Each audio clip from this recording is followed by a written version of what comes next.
Hey guys, welcome back to my channel. If you're new here, my name's Erica with Retail Rogue and I am a full-time Amazon seller. So I'm outsourcing today, obviously, and just wanted to take you guys along. So I mentioned in my last video about some pretty big life changes happening in the next couple of weeks, and I have to admit I was being a little dramatic. I filmed that video a couple of weeks ago and I had just found out the news. I was still in the heat of the moment. It was still very brand new to me, so the drama made it in the video. So with all that being said, it's really not a big deal, but my husband and I are moving again. If you're new here or are unfamiliar with my journey, this will be my third move in a little over a year. And this is really all great news. He's moving on to bigger and better opportunities in his career. But it is a little stressful when you are a small business owner because I'm having to basically pick up my business and move it again. But I'm just blessed that I have a job that will allow me to just pick it up and move when the time comes. And I'm also thankful that retail arbitrage and selling on Amazon can be done literally anywhere. I feel like I'm kind of a pro at moving my business from one state to another, so this time around I've started to take notes and make a checklist of things that I'm doing. I've decided to make a blog on this very topic, which I will get published after the move is done. So that way you guys can kind of know what to expect if you have to move your Amazon business from one state to another. And if you're in that situation, hopefully it'll make your life just a little bit easier. So more to come on that, but I just made it to my first stop of the day, which is Walmart. It's been a while since I've sourced at Walmart, so I'm really excited to get in there and see what I can find.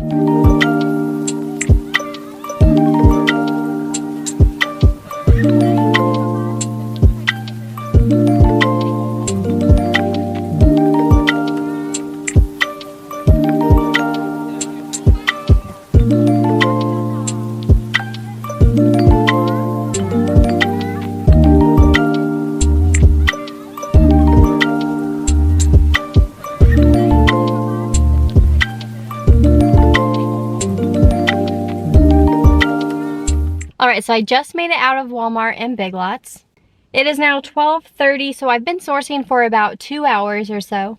And that's not 2 full hours in the store sourcing, that's my travel time. I stop to eat lunch and then do a few odd and end things. So let's talk about Walmart first. If you haven't been into Walmart recently, then they just changed out the summer seasonal items with the back to school items. So that's where I started. The first thing that caught my eye was that they had a section full of like Disney characters, Minecraft, Pokemon, and then a lot of supplies with the new Little Mermaid movie on it. Anyways, I scanned a bunch of that stuff and didn't really find anything that was worth it, so I moved on. And then I scanned through a ton of the crayons. Now, I did just focus on Crayola because the Crazy Art brand I know issues IP complaints. I'm actually gated in Crayola, but I am in the process of trying to get ungated. So I went ahead and scanned a bunch of them just to see if I could find anything that was worth it, and I was going to go ahead and pick them up. I found a listing for a pack of, it looked like Crayola, but when you look at the brand under the title, it didn't match. You can run into some issues if the brand of the listing doesn't match the brand of the product. You could get hit with an IP complaint or a counterfeit claim, and you don't want that, so just make sure that the brands match. And then another good reminder is to make sure that the quantity of the item you are buying matches the quantity of the listing. I found this one, and although it has a higher sales rank, it did look promising, but when I looked at it closer, the listing on Amazon is for a 50 pack, and what I was looking at Walmart was a 20 pack. So just be careful when you're outsourcing and make sure that you're not blinded by the profit.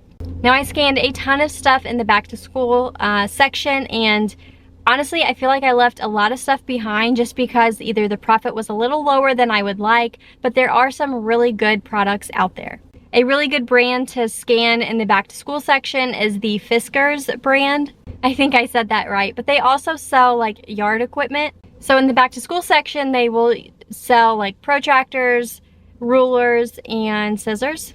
And I did find a few listings that were actually profitable with a low rank, but again, the profit was just too low. I didn't think it would really be worth my time, so I left those behind. But there's maybe a few free leads for you if you're interested in checking them out. Then I went over to the toy section, just kind of ran up and down the aisles. I picked up a few replens, and looked through a lot of the clearance toys. Honestly, I feel like there are a lot of really good clearance toys out there right now that would be a perfect opportunity to buy them and hold them for Q4. With the upcoming move, I'm just not really in the position to do that, and I don't want to move inventory from one state to another. I mean, I guess I could, but it just sounds like a headache that I don't really want to deal with. So if you don't know, during the summer and early fall, Walmart and Target, other retail stores go through like a store reset where they are resetting the entire store to get ready for the upcoming holidays and Q4. And this just means that a lot of products will go on sale just so they can make room for new inventory. So if Walmart isn't your favorite place to source and you usually skip out on it, you should probably try going at least this time of year because it's a really great opportunity. So after the toys, I went and found the main clearance section, and I ended up finding a couple more toys. I found some makeup and then some like health and personal care type items, and that was pretty much it. It wasn't a knockout trip by any means, but I feel like I did decent. So I ended up spending about $200 in Walmart, and I am expected to profit right around $100. All right, now let's talk about Big Lots. I'll be honest, I really didn't scan too much while I was in there. I went in and looked at the clearance items because all of their clearance right now is an extra 25% off. I looked through the toys, and then I also looked through the health and beauty sections just because they're my favorite. Honestly, if I didn't have more stores on my list today, I probably would have spent more time in there scanning other sections, but they just didn't make the cut today. So I did find one clearance toy. I think these were like $8 or $10 full price. I can't really remember, but I ended up getting them for $5.97, and I should make about $4 on those. Not a huge return, but I think that they'll move fast, and I think I ended up buying like 5 units. And then I ended up having some really good luck in the beauty section. So I found 2 different discontinued products that I've actually been replenning for a while now. I bought one of them for about $6 and should profit about $11.40 on that one. And then the other one I bought was $4.99, and I should profit about $12 on that one. Both really great items, really great flips, and they sell super fast. And then these next 2 items I bought are new finds from today. I've sold this brand in the past, and I've sold a lot of similar items like this, so I'm pretty confident that they will be really good sellers. So this first one I bought was $4. It's selling for about $30, and I should profit about $17 on it. I ended up buying 3 units. And then this next one I bought is a 3-pack, so the bundle cost me $8.97. It's selling for about $27 to $28. I should profit about $8.30 on those, and I think I bought enough for 2 bundles. So in Big Lots, I ended up spending $66, and I should profit about $111. So Big Lots is pretty good to me today, and honestly, I wasn't even planning to stop here. It was across the street from Walmart, and I just decided to stop in to see what they had. And I'm really glad that I did. So next on the list is shipping off some FBM packages, and then I'm planning to hit up Marshalls and Ollie's, and I will fill you guys in at the end of the day.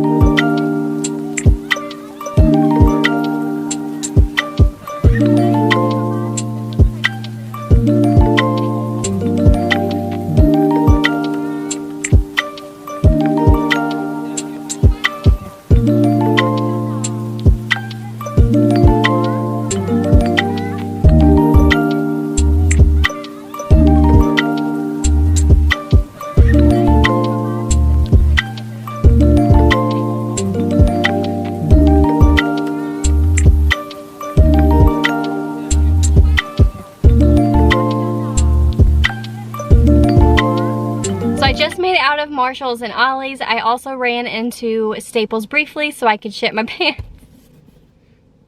Alright, so I can't even believe I just said that. Like, I don't know how it's come to this, and let me explain, because I want to be clear that I did not ship my pants in Staples.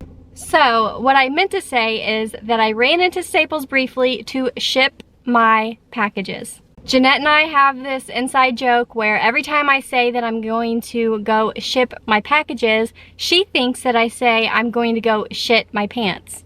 So when I was saying that clip, it was just like instinct, I guess, that's what I said instead of what I actually meant, if that even makes sense to you guys. So I just want to say it one more time. No, I did not ship my pants in Staples. I shipped my packages. So anyways, that was a little bit of a rant and completely unexpected. And as a side note, if you didn't know, Staples will accept UPS, USPS, and FedEx packages. But I personally like to go to Staples to drop off my packages because they give you a $10 off coupon and it's just a one-stop shop. You don't have to make a stop at the UPS store and then at the post office. So anyways, let's talk about Marshalls. This Marshalls was an absolute cluster because they are going through remodeling, so it was just super unorganized. The aisles were kind of scattered around and it was just a mess. But it did seem like they had a lot more clearance than normal, which was cool. And I was super excited because I actually found a few of my replens on sale.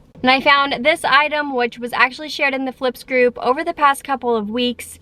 I'm expected to make like $8 to $9 on it, and I think I only found one unit. And then I also found two other health and beauty type items. This one I've actually sold in the past. It was shared in the Flips group, and I was actually buying this one from another store, but I didn't realize that it was also being sold at Marshalls and TJ Maxx. So I was super excited when I found that one.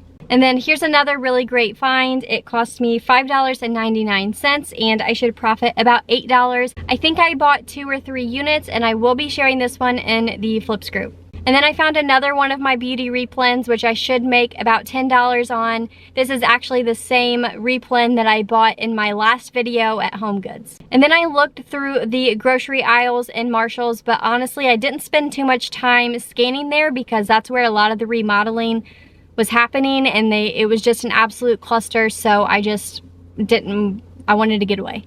But I did find a coffee that was on sale, so I bought, I think, 2 units of it. I think this is actually one that I'm going to have to FBM because it's classified as meltable. But I've sold this in the past. I've sold tons of this specific brand, like in other flavors, so I'm pretty confident it'll sell fast. If I get stuck with it, I'll just use it myself.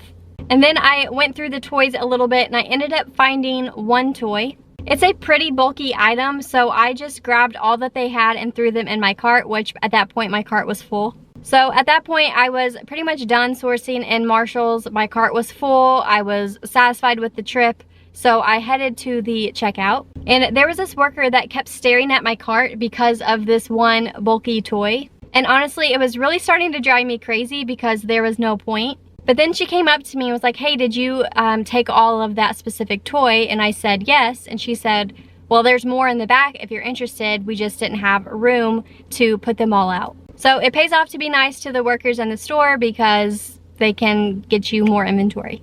So in Marshalls, I ended up spending about $191 and am expected to profit about $150. And then my last stop of the day was Ollie's, which I'm actually still sitting in the parking lot filming this. And to be honest, I feel like Ollie's has been hit or miss here lately. There's just been a lot of price tanking happening with items that I've bought at Ollie's, so I haven't really been sourcing here too much, or I guess as much as I was last summer. And this is just a fun fact, but I just realized that all of the items I found, except for one, were from leads shared in the Flips group. So this first one has a really low sales rank in the grocery category, and I'm talking like less than 20,000. This is a bundle listing, so I bought the bundle for $15.48 and I should profit about $6.88 on those, and I bought enough for 4 bundles. And that was all in the grocery section, but also as a reminder, check expiration dates. And then I went to the health and beauty section and I bought a couple different medication or like health related items. This first one I bought for about $12 and should profit $9 on. And the next one I bought for $8 and I should profit about $5 on it. And then this last item I found I bought for $1.99 and am expected to profit $6.35, and I will also be sharing this one in the Flips group. And then I just want to show you one thing. So I bought a lot of one item because it's a bundle listing, and I think I bought like 48 total units or something like that. Well, the worker didn't know how to enter the quantity, so he had to scan each individual unit, which left me with this ginormous receipt So yeah, that's it. So anyways, in Ollie's, I ended up spending $120 and I should profit about 96. All right, and we are probably gonna be at a different camera angle because my camera decided to overheat, so I had to put it up for a little bit. But anyways, just to recap, I ended up spending $584 and am expected to profit $458. And that will be it for today's video. Thank you guys so much for watching and tagging along on today's sourcing trip. Please be sure to like, subscribe, and comment, and I'll see you guys next time.